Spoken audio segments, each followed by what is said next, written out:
গাজা ইসরায়েলে আগ্রাসন, মসজিদ গির্জায় ব্যাপক ধ্বংসযজ্ঞ। ইসরায়েলকে অস্ত্র সরবরাহ বন্ধের আহ্বান ম্যাক্রোর। হিজবুল্লাহর ক্ষেপণাস্ত্র হামলার মুখে আশ্রয়কেন্দ্রে লুকিয়েছে নেতানিয়াহু। নির্বাচন শান্তিপূর্ণ হবে কিনা তা চিন্তিত নয় বলছে বাইডেন। ইসরায়েলে হামলা চালিয়ে নেতানিয়াহুর ফাঁদে পা দিল ইরান।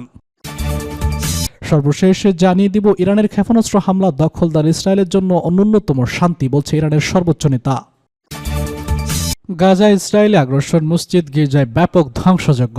গাজার ধর্ম বিষয়ক মন্ত্রণালয় জানিয়েছে, গাজা উপত্যকায় ফিলিস্তিনের বিরুদ্ধে চলমান গণহত্যা অভিযানে মসজিদ, মাদ্রাসা সহ ৭৯% ধর্মীয় অবকাঠামো ধ্বংস করেছে ইসরায়েল। শনিবার মন্ত্রণালয় প্রকাশিত এক বিবৃতিতে বলা হয়, ইসরায়েলি বাহিনীর হামলায় ১,২৪৯টি মসজিদের মধ্যে ৮১৪টি সম্পূর্ণভাবে ধ্বংস এবং ১,০৪৮টি মারাত্মকভাবে ক্ষতিগ্রস্ত হয়েছে। এতে আরও বলা হয়, মসজিদের পাশাপাশি ৩টি গির্জায়ও ধ্বংস করা হয়েছে এবং ৬০টি কবরস্থানের মধ্যে ২৯টিতে ইচ্ছাকৃতভাবে টার্গেট করা হয়েছে। গাজার ধর্ম বিষয়ক মন্ত্রণালয় হিসাব মতে ক্ষতিগ্রস্ত সম্পত্তির আনুমানিক আর্থিক মূল্য $৩৫০ বিলিয়ন। মন্ত্রণালয়টির অভিযোগ, ইসরায়েলি সেনাবাহিনীর কবরগুলো অপমানিত করেছে, লাশগুলো উত্তোলন করেছে এবং নিহতদের প্রতি নির্মম সহিংসতা করেছে, এমনকি সেগুলোর লোহমর্ষক বর্ণনাও দিয়েছেন তিনি। ধর্ম মন্ত্রণালয় জানায় যে, মসজিদ ধ্বংসের পাশাপাশি এর অধীনে থাকা ১১টি প্রশাসনিক ও শিক্ষামূলক প্রতিষ্ঠান ধ্বংস করেছে, যেগুলো মূলত গাজার ৭৯% ধর্মীয় অবকাঠামোর প্রতিনিধিত্ব করে। মন্ত্রণালয়টি আরও জানিয়েছে, ইসরায়েলি বাহিনী তাদের ২২৯ জন কর্মচারীকে হত্যা করেছে এবং ১৯ জনকে আটক করেছে। এছাড়া গাজার ধর্মীয় স্থাপনাগুলোর উপর হামলার জন্য আন্তর্জাতিক সম্প্রদায়, বিশ্ব নেতৃত্ব এবং ইসলামিক দলগুলোর কাছে জরুরি ভিত্তিতে হস্তক্ষেপ করার আহ্বান জানিয়েছে গাজার ধর্ম বিষয়ক মন্ত্রণালয়। গত ৭ অক্টোবর হামাসের হামলার পর থেকে গাজায় হামলা চালানো শুরু করে ইসরায়েল। যদিও জাতিসংঘের নিরাপত্তা পরিষদ তাৎক্ষণিক যুদ্ধবিরতির জন্য একটি প্রস্তাব পাশ করে, তা সত্ত্বেও অবরুদ্ধ গাজা ইসরায়েলের বর্বর আক্রমণ চলমান রয়েছে। স্থানীয় স্বাস্থ্য কর্তৃপক্ষের তথ্য অনুযায়ী, প্রায় ১ বছরের আগ্রাসনে এ পর্যন্ত প্রায় ৪২,০০০ ফিলিস্তিনি নিহত এবং প্রায় ১ লাখ মানুষ আহত হয়েছে, যাদের অধিকাংশই নারী এবং শিশু। ইসরায়েলের এই হামলা গাজার প্রায় পুরো জনসংখ্যাকে বাস্তুচ্যুত করেছে এবং চলমান অবরোধের ফলে খাদ্য, বিশুদ্ধ পানি এবং ঔষধের তীব্র সংকট সৃষ্টি হয়েছে। গাজা ইসরায়েলি হেনেন কর্মকাণ্ডের বিরুদ্ধে আন্তর্জাতিক আদালতে হত্যাকাণ্ডের মামলা চলমান রয়েছে। সূত্র বিবিসি। ইসরায়েলকে অস্ত্র সরবরাহ বন্ধের আহ্বান ম্যাক্রোর। ইসরায়েলকে অস্ত্র সরবরাহ বন্ধের আহ্বান জানিয়েছেন ফরাসি প্রেসিডেন্ট ইমানুয়েল ম্যাক্রো। শনিবার ফ্রান্স ইন্টার রেডিওতে দেওয়া এক ভাষণে এ তথ্যের আহ্বান জানিয়েছেন তিনি। বক্তব্যতায় ম্যাক্রো বলেছেন, আজ আমাদেরকে চলমান গাজা যুদ্ধের অবসানে রাজনৈতিক সমাধানের দিকে অগ্রসর হতে হবে।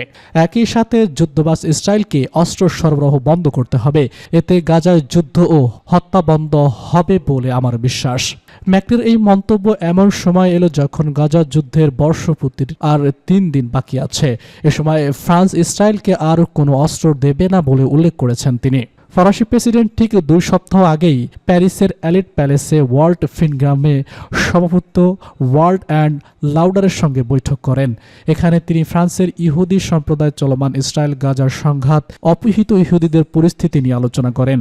বৈঠকে ম্যাক্রো ইসরায়েল হামাস সংঘাত সমাধানের গুরুত্ব এবং অবশিষ্ট বন্দীদের নিরাপদ পরিবর্তনের উপর গুরুত্ব আরোপ করেন। হিজবুল্লাহর ক্ষেপণাস্ত্র হামলার মুখে আশ্রয়কেন্দ্রে লুকিয়েছে নেতানিয়াহু।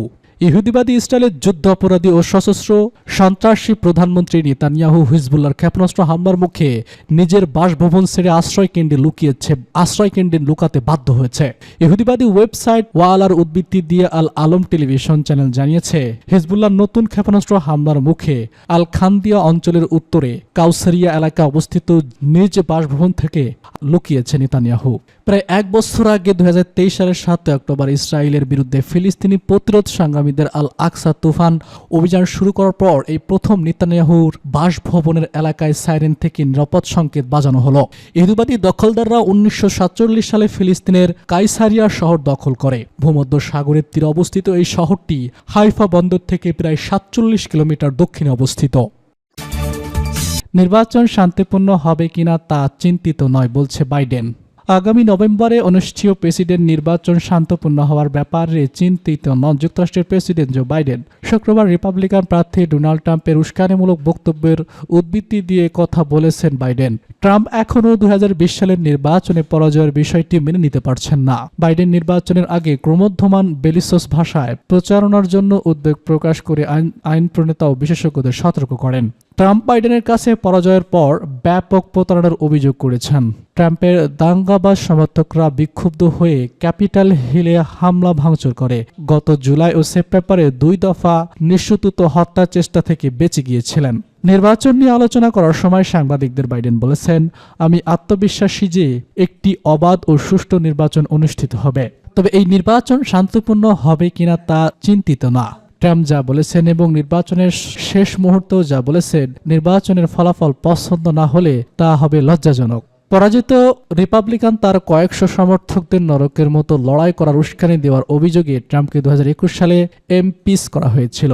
এ সময় তার সমর্থকরা পুলিশকে মারধর এবং ক্যাপিটাল হিলের দরজা জানালা ভেঙে চুরমার করে ফেলে। ইসরায়েলে হামলা চালিয়ে নেতানিয়াহুর ফাঁদে পা দিল ইরান।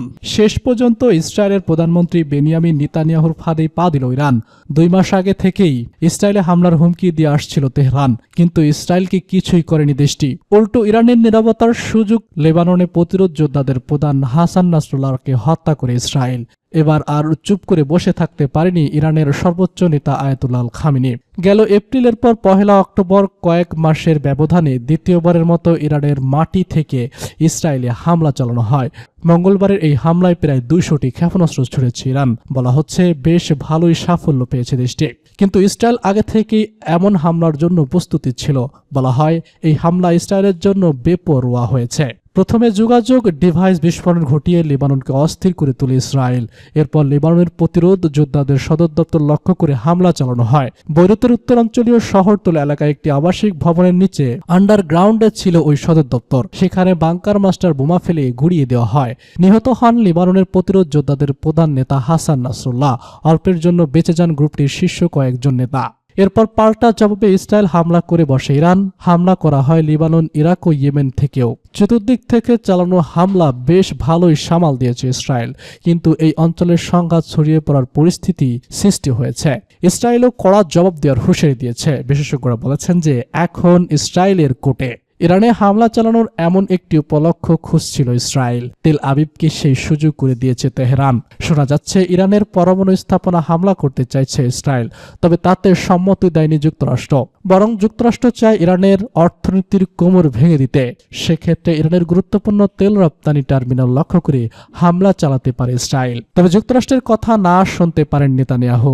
ইরান গোপনে যেসব অঞ্চলে পরমাণু কর্মসূচি চালাচ্ছে সেগুলোতে টার্গেট করতে পারে ইসরায়েল। এতে এক ঢিলে 2 পাখি মারা যাবে। সামরিক শক্তিতে ইরান যে পিছিয়ে যাবে, তেমনকি অর্থনীতিকেও বড় ধাক্কা খাবে দেশটি। এছাড়া পরমাণু কর্মসূচি ব্যর্থ হলে ইরান মধ্যপ্রাচ্য ইসরায়েলের জন্য মোটেও হুমকির কারণ হবে না। ইরানের ক্ষেপণাস্ত্র হামলা দখলদার ইসরায়েলের জন্য ন্যূনতম শান্তি, বলছে ইরানের সর্বোচ্চ নেতা। ইসলামী প্রজাতন্ত্র ইরানের সর্বোচ্চ নেতা আয়াতুল্লাহ উজমা খামেনি দখলদার ইসরায়েলে ক্ষেপণাস্ত্র হামলার জন্য সশস্ত্র বাহিনীর প্রশংসা করেছেন। তিনি বলেছেন, এই হামলা ইরানের ন্যায্য অধিকার। প্রয়োজন হলে আবারও ইসরায়েলের বিরুদ্ধে হামলা চালানো হবে বলে তিনি স্পষ্ট জানিয়ে দিয়েছেন। আয়াতুল্লাহ খামেনি বলেছেন, দায়িত্ব পালনে আমরা বিলম্ব করি না, আবার তাড়াহুড়োও করি না। সামাজিক ও রাজনৈতিক সিদ্ধান্ত গ্রহণকারীদের মতে যা ঠিক ও যা যৌক্তিক তা আমরা সঠিক সময়ে করে থাকি। এর মধ্যে সঠিক সময়ে দায়িত্ব পালন করা হয়েছে। প্রয়োজনে ভবিষ্যতেও এমন পদক্ষেপ নেওয়া হবে। তিনি আরো বলেছেন, ইরানের সাম্প্রতিক ক্ষেপণাস্ত্র হামলা দখলদার ইসরায়েলের জন্য ন্যূনতম শান্তি। সর্বোচ্চ নেতা বলেছেন, ইহুদিবাদী ইসরায়েলের অস্তিত্ব কৃত্রিম, এটা কি টিকবে না। ইসরায়েল পুরোপুরি আমেরিকার সহায়তায় স্পষ্ট করে নিজেদের অস্তিত্ব ধরে রেখেছে। লেবাননের হিজবুল্লাহ মহাসচিব হুজ্জাতুল্লাহ ইসলাম ওয়াল মুসলিম সাইয়েদ হাসান নাসরুল্লাহ শাহাদাত উপলক্ষে এবং দখলদার ইসরায়েলে ফিলিস্তিনের আল আকসা তুফান অভিযানের প্রথম বার্ষিকীতে সামনে রেখে আজ তেহরান ইমাম খামেনি মুসাতুল্লাহ জুমার নামাজের ইমামতি করেছেন ইরানের সর্বোচ্চ নেতা। এ সময় তিনি এসব কথা বলেন। আয়াতুল্লাহ খামিনি বলেছেন, তেহরানের জুমার নামাজে আমরা ভাই, আমার প্রিয় মানুষ, আমার গর্ব, মুসলিম বিশ্বের প্রিয় মুখ, এই অঞ্চলের জাতিগুলোর কণ্ঠস্বর এবং লিবাননের উজ্জ্বল রত্ন জনাব সায়েদ হাসান নাসরুল্লাহর প্রতি সম্মান ও শ্রদ্ধা জানানোর প্রয়োজন বলে মনে করেছি। ইরানের সর্বোচ্চ নেতা সায়েদ হাসান নাসরুল্লাহ সম্পর্কে আরও বলেছেন, আমার মাঝে মাঝে সায়েদ হাসান নাসরুল্লাহর শরীরী উপস্থিতি না থাকলেও তার পথ এবং বক্তব্য আমার কানে ভাসে। তিনি বলেছেন, নির্যাতিত মানুষের সাহসী কণ্ঠ ও সমর্থন। সায়েদ হাসান নাসরুল্লাহ সত্যের সন্ধানী ও সত্য পথের সংগ্রামীর উৎস ও সাহসের উৎস ছিলেন। তার জনপ্রিয়তা ও প্রভাবের পরিধি লেবানন, ইরান ও আরব দেশগুলোর গণ্ডিতে ছড়িয়ে পড়েছিল। এই মহাব্যক্তির শাহাদাত তার প্রভাবকে আরও বাড়িয়ে দেবে। জীবদ্দশায় লিবাননের জনগণের প্রতি শহীদ নাসরুল্লাহর সবথেকে গুরুত্বপূর্ণ বার্তা ছিল এই যে ইমাম মুসাবা সাদ ও সায়েদ আব্বাস মুসাবির মতো বিশিষ্ট ব্যক্তিদের হারিয়ে হতাশ হবেন না। নিজেদের শক্তি ও সক্ষমতা বৃদ্ধি করুন, সংগ্রামী শত্রুর মোকাবেলা প্রতিরোধ গড়ে তুলুন এবং তাদের পরাজিত করুন। হে আমার প্রতিভাবানরা, লেবাননের শত্রুশীল জাতি, হিজবুল্লাহ ও আমল আন্দোলনের উচ্ছ্বাসিত যুব সমাজ, হে আমার সন্তানেরা, আমিও আমাদের প্রিয় শহীদ সায়েদ হাসান নাসরুল্লাহকে তার দেশের জনগণ, প্রতিরোধ ফ্রন্ট এবং গোটা মুসলিম উম্মাহের কাছে এটাই চান।